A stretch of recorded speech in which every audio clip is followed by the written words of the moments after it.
इस वक्त आप जुड़ चुके हैं वॉइस ऑफ एमपी पर। मैं आपके साथ सिमरन। 2019 के लोकसभा चुनाव में काले धन के इस्तेमाल पर चुनाव आयोग की सक्रियता बढ़ गई है।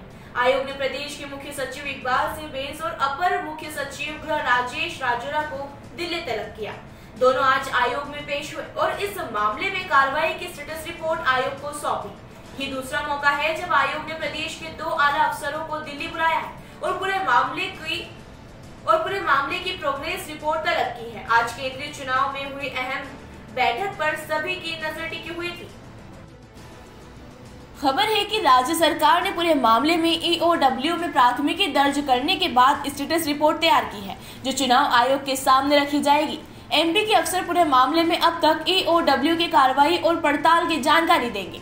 प्रदेश के अफसर आयोग को ये भी जानकारी देंगे कि केंद्रीय प्रत्यक्ष बोर्ड की रिपोर्ट के आधार पर सरकार ने अब तक क्या कदम उठाए हैं। जानकारी के मुताबिक गृह विभाग ने सीबीडीटी की रिपोर्ट को आधार बनाते हुए कई अफसरों की कुंडली तैयार कर ली है। ईओडब्ल्यू की पड़ताल में जो जानकारी निकलकर सामने आई है, उसी के आधार पर कुछ अफसरों के खिलाफ प्रकरण दर्ज किए जा सकते हैं। गृह विभाग में आयोग के साथ होने वाली बैठक को लेकर जो दस्तावेज जुटाए हैं, उसमें कुछ अफसरों को नामजद किया गया है।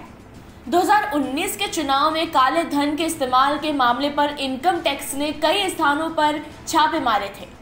मामला केंद्रीय प्रत्यक्ष कर बोर्ड सीबीडीटी को भी सौंपा गया था। सीबीडीटी की रिपोर्ट में चुनाव में काले धन के इस्तेमाल की पुष्टि हुई थी। साथ ही पूरे मामले में तत्कालीन कमलनाथ सरकार के करीबी अफसर, विधायक और नेताओं और व्यवसायों के नाम सामने आए थे। सीबीडीटी की रिपोर्ट में 3 आईपीएस अफसर सुशोभन बनर्जी, वी मधु कुमार और संजय माने के अलावा राज्य पुलिस सेवा के अधिकारी अरुण कुमार मिश्रा का नाम सामने आया था। सीबीडीटी की रिपोर्ट में कमलनाथ के करीबियों का नाम भी था। रिपोर्ट में कमलनाथ, ज्योतिरादित्य सिंधिया के करीबियों के लेन देन की बात कही गई है और इसी पूरे मामले को लेकर चुनाव आयोग ने प्रदेश सरकार को फटकार लगाते हुए मामले में एफआईआर दर्ज करने और आयोग को रिपोर्ट देने को कहा था। इस पूरे मामले में 5 जनवरी को प्रदेश के अफसर चुनाव आयोग को प्रिलिमिनरी इंक्वायरी रजिस्टर की जानकारी दे चुके हैं। तब अफसरों ने आयोग से 2 हफ्ते का समय मांगा था।